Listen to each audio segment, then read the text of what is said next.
শরীর খারাপ হলে এই বাড়ির বউটা আর তখন বোঝা যায় শ্বশুর বাড়িতে কে আপন কে পর। শুধু শরীরটা খারাপ হলে কিন্তু বোঝা যায়।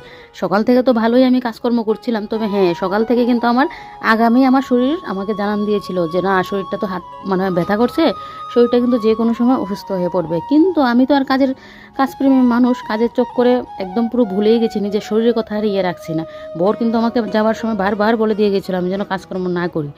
তো যখন আমি রান্নাঘরটা মুছছিলাম, সব কর্ম শেষ করে এদিকে ফ্রিজ পরিষ্কার করেছিলাম, ফিল্টারটা পরিষ্কার করেছিলাম, এগুলো করতে গিয়ে তারপর কয়েকটা কাঁচা ধোয়া ছিল।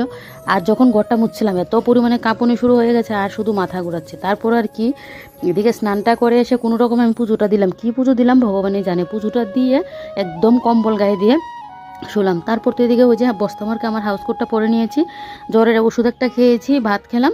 বর এদিকে আসার সময় আবার ওষুধ নিয়ে আসলো, খেয়ে এদিকে সন্ধ্যা হতেই করে নিয়েছি আদা চা ওই লং টং দিয়ে। তারপর আদা চাটা খেলাম, আবারও শুয়েছিলাম। বর আবার আসার সময় আমার জন্য নিয়ে আসলো চপ।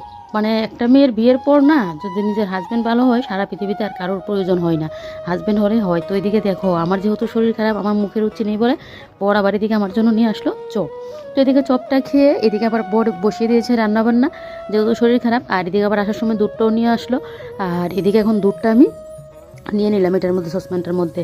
এদিকে আমার বর আবার ওই যে রুটি করবে, ওই রুটিটা করতে পারে না, কাই করে যে করা ওইটা আবার পারে না। আমি বলেছি ভাত করে নিলে হবে, বলছে না আমার নাকি জ্বরের মুখে ইচ্ছে হবে না ভাত খাওয়ার। তো তাই জন্য বর আবার এদিকে রুটি করে নিচ্ছে। ওই যে রুটিটা বেলতে পারবে, সেঁকতে পারবে, কিন্তু কাই করেছে করা ওইটা পারে না। তারপর রাতের ডিনার করে এদিকে আবার হাতে দিয়ে দিল দুধের গ্লাস। আমার যেন আর ইচ্ছে হচ্ছিল না, চপ তারপর রুটি আলু ভাজি এগুলো খেয়ে ভালোই লাগছিল না। কে আর কার কথা শুনে, শেষমেশ তো এখন দুধটা খেতেই হচ্ছে। এদিকে ওষুধও খাচ্ছি, এখনও মনে হচ্ছে আবার জ্বর আসবে, এখনও যেন শরীরটা আমার মানে ভালো লাগছে না, এত পরিমাণে শরীর খারাপ করছে।